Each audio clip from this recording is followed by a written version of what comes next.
देखिए, आज हम लोग पढ़ने जा रहे हैं सरल वक्रों की निशानदेही।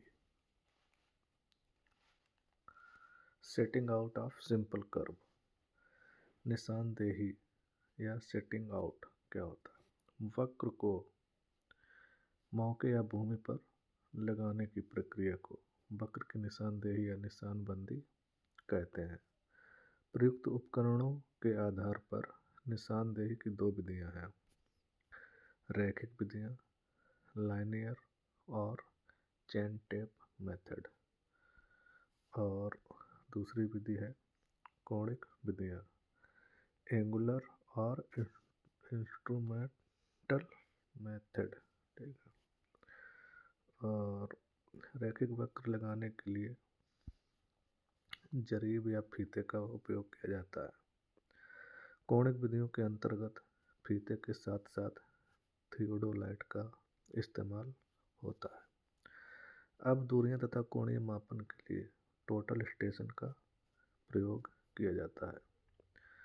नोट: किसी भी विधि से वक्र लगाने का कार्य शुरू करने से पहले इसके स्पर्श बिंदुओं, जो अग्र और पश्च होते हैं, की सही स्थिति ज्ञात करके मौके पर लगानी होती है, क्योंकि वक्र इन्हीं बिंदुओं के मध्य होता है और इन्हीं से बंधा रहता है। ठीक है। अब स्पर्श बिंदुओं की स्थिति निर्धारण कैसे करेंगे? देखो, स्पर्श बिंदुओं की स्थिति निर्धारण करने के लिए निम्न प्रक्रिया अपनाई जाती है। वक्र के पहले और बाद के दोनों सीधक जिनकी पूर्व स्थिति ज्ञात होती है, सीधा आगे बढ़ाएं। ये रेखाएं एक उभयनिष्ठ पर बिंदु पर आकर मिलती हैं। बिंदु बी की जरीब दूरी भी नाप लें। कोण मापी को बिंदु बी पर सेट करके दोनों स्पर्श रेखाओं का प्रतिच्छेद कोण अल्फा शुद्धता से ज्ञात करें। इसके आधार पर रेखा BC के विक्षेप कोण डिफ्लेक्शन की गणना 180 डिग्री से माइनस कोण अल्फा बराबर फाई आ जाएगा। वक्र की त्रिज्या R से निर्धारित कर ली जाती है। इसके आधार पर वक्र की लंबाई, ये जो फार्मूला लिखा है, L equal to pi R phi upon 180, ये हम लोग निकालते हैं। फिर स्पर्श रेखा T की लंबाई की गणना की जाती है। T बराबर R tan phi by 2, formula लगाएंगे, इससे याद आ जाएगा स्पर्श रेखा की लंबाई। और यह लंबाई प्रतिच्छेद बिंदु B से पश्च सीधक बैक साइड पर फीते से नापें और पश्च स्पर्श बिंदु T1 स्थापित करें। इसी प्रकार बिंदु B से अग्र सीधक पर समान दूरी T पर अग्र स्पर्श बिंदु T2 भी लगा लें। अब दोनों स्पर्श बिंदुओं T1 और T2 की, देखिए T1 T2 के लिए एक चित्र है। ये T1 यहाँ से शुरू हो जाएगा, जहाँ से स्पर्श करेगी कोई रेखा, और T2 यहाँ पर। ठीक, चित्र भी हम दिखाएंगे बाद में, पहले क्रिया विधि पढ़ लो। अब दोनों स्पर्श बिंदु T1 और T2 की स्थिति मौके पर लग जाएगी। T1 की जरीब दूरी बिंदु B से स्पर्श रेखा की लंबाई T घटाकर ज्ञात करें। उपरोक्त की भांति T2 की जरीब दूरी ज्ञात करके T1 की जरीबी दूरी में वक्र की लंबाई L जोड़ें। वक्र की लंबाई ऊपर ज्ञात कर चुके हैं हम लोग फार्मूला लगाकर। दोनों स्पर्श बिंदु T1 और T2 की स्थिति मौके पर लगा ली गई है। इनकी जरीबी दूरी भी ज्ञात है। खूंटी अंतराल व वक्र पर खूंटियां गाड़ना। वक्र की मौके पर वास्तविक स्थिति जानने के लिए इसके संरेखण पर खूंटियां गाड़ी जाते हैं। सुविधा की दृष्टि से ये खूंटियां सामान्यतः एक जरीब लंबाई 30 मीटर अथवा 20 मीटर के अंतराल पर लगाई जाते हैं। परिशुद्धता के लिए यह जरीब लंबाई चाप पर नापी जानी चाहिए, परंतु व्यवहार में यह दूरी चाप की जीवा पर नापी जाती है, क्योंकि एक जरीब 30 मीटर लंबी चाप व इसकी जीवा की लंबाई में अंतर बहुत कम होता है। जब सामान्य जीवा की लंबाई वक्र की त्रिज्या के 20वें भाग से कम होती है तब 30 मीटर लंबाई की चाप व इसकी जीवा की लंबाई में कुल 3 mm का अंतर होता है, जो सामान्य कार्यों में नगण्य माना जाता है। स्पष्ट किया जाता है कि एक जरीब लंबी चाप से जनित जीवा को सामान्य जीवा नॉर्मल चॉर्ड कहते हैं। जब जीवा एक जरीब से कम लंबी चाप से जनित है तब इसे उपजीवा कहा जाता है। दीर्घ जीवा स्पर्श बिंदु T1 व T2 को मिलाने वाली रेखा को कहते हैं। देखिए जो हमारे पास दीर्घ जीवा होती है, ये कर्व है, ये T1 और ये T2। यहाँ से जो रेखा ये मिलाएगी बिंदुओं को, ये होती है हमारी लॉन्ग चॉर्ड। ठीक, दीर्घ जीवा को इस T1 और T2 को मिलाने वाली रेखा कहते हैं। इसकी लंबाई वक्र की चाप के आधार पर भी कुछ भी हो सकती है। वक्र पर यद्यपि खूंटियाँ एक जरीब लंबाई 30 मीटर 20 मीटर पर लगाई जाती हैं, परंतु प्रथम खूंटी पश्च स्पर्श बिंदु T1 से ठीक एक जरीब लंबाई पर लगाना आवश्यक नहीं है। सामान्य स्पर्श बिंदु T1 व T2 की जरीब दूरी पूर्ण जरीब गुणज में नहीं होती है, परंतु वक्र पर जरीब गुणज बनाए रखने के लिए वक्र की लंबाई पूर्ण जरीब से जितनी कम होती है उसे वक्र की प्रथम खूंटी दूरी में समायोजित कर दिया जाता है। उदाहरण के लिए मान लो पश्च स्पर्श बिंदु की जरीब दूरी 30 मीटर 30 जरीब प्लस 12 मीटर है, तो अतः जरीब गुणज प्राप्त करने के लिए वक्र पर प्रथम खूंटी स्पर्श बिंदु T1 से ठीक एक जरीब की दूरी पर न गाड़ कर 31 minus 30 plus 12 equal to 18 metre की दूरी पर गाड़ी जाएगी और उसकी जरीब दूरी 31 प्लस 0 जरीब होगी। यह प्रथम स्पर्श बिंदु T1 से 18 मीटर की दूरी पर होगी। वक्र पर लगाई गई जिन खूंटियों की जरीब दूरी जरीब लंबाई 30 मीटर का गुणज होती है उन्हें पूर्ण स्टेशन बिंदु कहते हैं और इनकी जीवा पूर्ण जीवा या सामान्य जीवा कहलाती है। जब जीवा की लंबाई जरीब लंबाई से कम होती है तब उसे उपजीवा या लॉन्ग चॉर्ड कहते हैं। इस पर ऊपर लगाई गई पहली खूंटी की जीवा उपजीवा कही जाएगी। उपरोक्त के अनुसार यदि अग्र स्पर्श बिंदु T2 की जरीब दूरी जरीब गुणज में नहीं है तब वक्र पर लगी अंतिम खूंटी और अग्र स्पर्श बिंदु के बीच की जीवा सामान्य जीवा न कहलाकर उपजीवा कहलाएगी। इसका मान अंतिम खूंटी वक्र पर का पूर्ण जरीब गुणज और अग्र स्पर्श बिंदु की जरीबी दूरी का अंतर होगा। अतः एक वक्र पर कुछ सामान्य जीवों के अतिरिक्त दो उपजीवा प्रथम व अंतिम खूंटी दूरी को हो सकती है। उदाहरण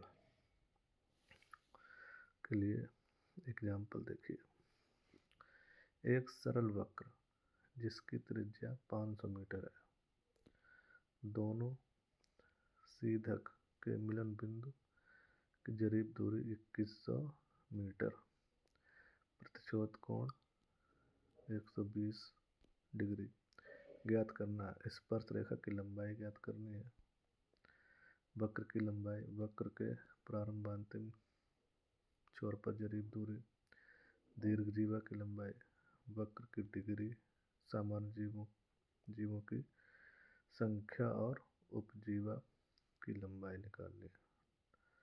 तो इसमें देख लीजिए सारी चीज़ें हैं चित्र में। ये हमारा T1 T2, ये त्रिज्या, ये लॉन्ग चॉर्ड,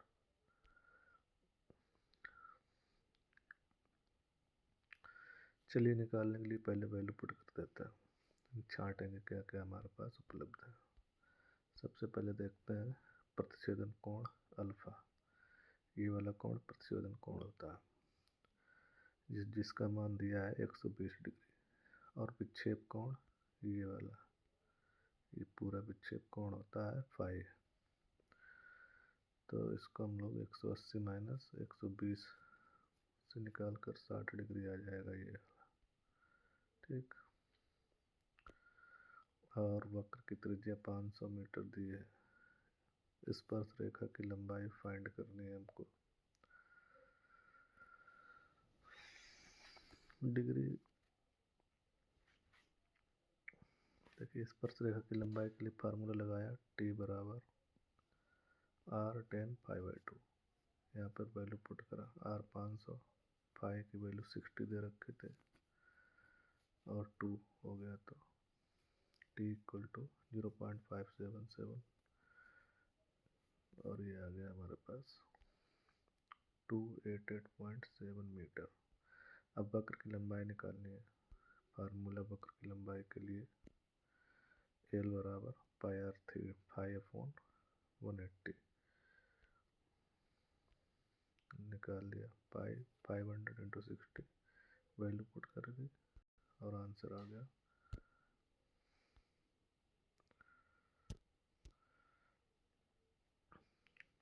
हमारे पास आंसर आ गया 523, ठीक। अब देखते हैं प्रथम स्पर्श बिंदु T की जरीबी दूरी कितनी आएगी। तो इसके लिए प्रत्येक बिंदु की जरीबी दूरी निकालेंगे, माइनस स्पर्श रेखा की लंबाई कर देंगे। जरीबी दूरी हमें दे रखी थी और स्पर्श रेखा की लंबाई अभी निकाल ली, तो हो जाएगा माइनस कर देंगे, तो ये आ जाएगा 1811.3 मीटर। फिर द्वितीय स्पर्श बिंदु T2 की जरीबी दूरी निकालेंगे। प्रथम स्पर्श बिंदु की जरीबी दूरी प्लस वक्र की लंबाई कर देंगे, जोड़ लिया, 2335.1 मीटर आ गया। और दीर्घ जीवा की लंबाई निकालनी है, फार्मूला लगा दिया, L 2R sin π/2। यहाँ पर हम लोगों को दीर्घ जीवा 500 मीटर आ गई। अब हमें D निकालना है, वक्र की डिग्री कितनी होगी, तो उसके लिए भी फार्मूला लगा दिया। 30 मीटर चेन मान ली इसमें, R बराबर 1719 से R हमें 500 दिया गया है, D निकाल लिया 3.44 रेडियन। अब वक्र पर कोटियों की स्थिति निकालनी है, क्या रहेगी। तो जरीब 30 मीटर लंबाई के है, तो इसके अंतराल पर लगाकर T1 की शुरू स्टेशन की जरीब दूरी दी निकाली थी 18.11.30 मीटर। यहाँ पर वैल्यू पुट कर देंगे और 60 पूर्ण जरीब में प्लस 11.3 मीटर करके वक्र पर खूंटी शुरू के स्टेशन 61 जरीबी पर लगेगी, अर्थात 61 माइनस 60 प्लस 11.30 या 3 बराबर 18.7 पर लगाई जाएगी, ठीक है। प्रथम उपजीवन निकाल लिए, जितने दूरी पर लगाई जाती है, ठीक, वही उपजीवा होती है। अब स्पर्श बिंदु T2 की जरीब दूरी निकाल लेंगे, प्लस 25 कर देंगे 77 में। वक्र की खूंटी पर जरीबी दूरी पूर्ण 77 प्लस 25 माइनस 77, 25.10 आ जाएगी, ये उपजीवा हो जाएगी। फिर दूसरी, वक्र पर 16 सामान्य जीवन तथा 2 उपजीवाएं होंगी। प्रथम उपजीवा की लंबाई और अंतिम उपजीवा की लंबाई और सामान्य जीवाओं की कुल लंबाई सबको जोड़ दिया, तो जीवाओं की कुल लंबाई आ जाएगी ये 523.80 मीटर। सरल वक्रों की निशानदेही की रैखिक विधियां देख लो। देखिए, रैखिक विधियां दीर्घ जीवा से कोटि अंकों द्वारा निशानदेही, जीवाओं के क्रमिक समद्विभाजन या पर निशानदेही, स्पर्श रेखा से खस के उठाकर निशानदेही, बढ़ाई गई जीवाओं के खस के उठाकर निशानदेही। अब देखिए, दीर्घ जीवा से कोटि अंकों द्वारा वक्र की निशानदेही करना। यहाँ पर सारी वैल्यू छांट लिया, T1 T2 L क्या है जो भी, वक्र की त्रिज्या, दीर्घ जीवा की लंबाई, दीर्घ जीवा के मध्य बिंदु ई पर कोटि अंक। यहाँ से हम लोग क्वेश्चन सीधा लगाएंगे। एग्जाम्पल देखो, एक सरल वक्र की दीर्घ जीवा कितनी है, 90 मीटर, उसकी मध्य कोटि 5 मीटर, और वक्र के लिए 15 मीटर के अंतराल पर कोटि अंक की गणना करनी है। दिया गया है L बराबर 90 मीटर, मध्य कोटि अंक 5 मीटर। हम जानते हैं मध्य कोटि अंक क्या होता है, R स्क्वायर माइनस L/2 का स्क्वायर। वैल्यू पुट करते हैं, यहाँ से R आ जाएगी, R बराबर आ जाएगा 205। मध्य कोटि अंक की दूरी होती है ये वाली। वक्र की त्रिज्या 250 मीटर आ गई। अन्य कोटि अंकों के लिए जहाँ से जिस दूरी पर निकालना और रख देंगे फार्मूले में। 15 मीटर पर निकालना है, यहाँ पर फार्मूला लगा दिया ये है, ठीक है। इसमें वैल्यू पुट करेंगे तो आ जाएगा 4.45 मीटर, और 30 पे 30 रख देंगे। जितनी भी दूरी पर निकालनी रहेगी उतनी दूरी पर यहाँ से रखते जाएंगे, बाकी फार्मूला वही रहेगा, 200 जीरो आ जाएगा। सन्निकटन मान निकालना है, OX बराबर x into L minus x/2R रख दिया। 15 मीटर x लेंगे, 90 माइनस 15 हल कर लेंगे, 2.75 मीटर।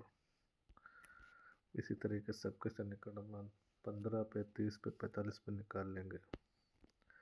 अब ये देखो दूसरा क्वेश्चन, दो सीधक 650 मीटर जरीब दूरी पर एक दूसरे से मिलते हैं, उनका विक्षेप कोण 60 डिग्री है। दोनों सीधक के मध्य 250 मीटर त्रिज्या का वृत्तीय वक्र डाला जाना है। वक्र के लिए सभी आवश्यक आंकड़े ज्ञात करने हैं। यदि वक्र की कोटियों का अंतराल 20 मीटर है, बढ़ी हुई जीवा विधि से खसके निकालकर वक्र की निशानदेही के लिए प्रथम 3 खसकों की लंबाई भी ज्ञात करनी है। चलो शुरू करते हैं। देखो यहाँ पर हमें 5 बराबर 60, वक्र की त्रिज्या R 250 मीटर, जरीब की लंबाई 20 मीटर। स्पर्श रेखा की लंबाई निकाल लेंगे, T बराबर R tan 5/2। वैल्यू पुट कर दे, आ गया 144.35। वक्र की लंबाई निकाल लेंगे, फार्मूला L बराबर पाई R पाई अपॉन 180।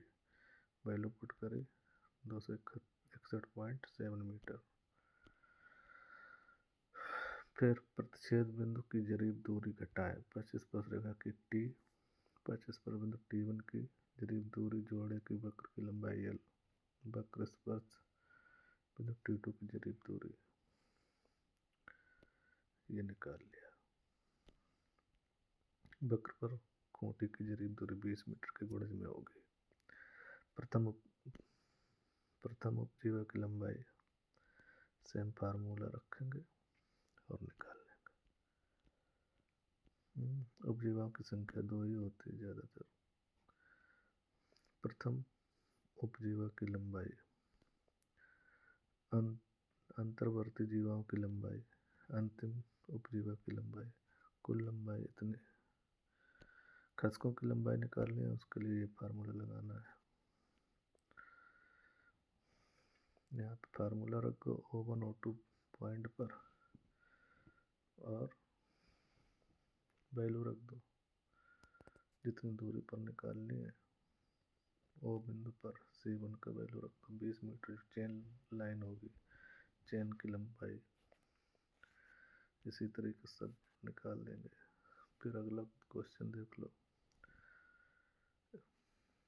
एक सड़क संरेखण की दोनों सीधक 120 के प्रतिच्छेदन पर मिलती हैं। प्रतिच्छेद बिंदु 30 मीटर, जरीब से जरीबी दूरी 150 + 12 मीटर जरीबें हैं। 4% के वक्र के लिए 30 मीटर के अंतराल पर लगाई जाने वाली खूंटों की बड़ी जीवा से खसके निकालकर विधि से खसकों की गणना कीजिए। सारणी लगानी है। इधर देखो, प्रतिच्छेदन कोण 120, ये वाला। विक्षेप कोण ये वाला।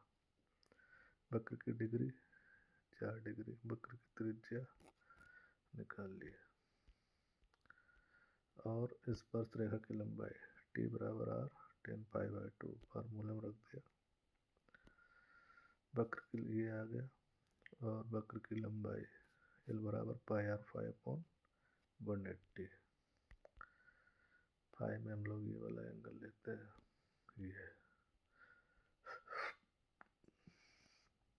विक्षेप कोण होता है फाई।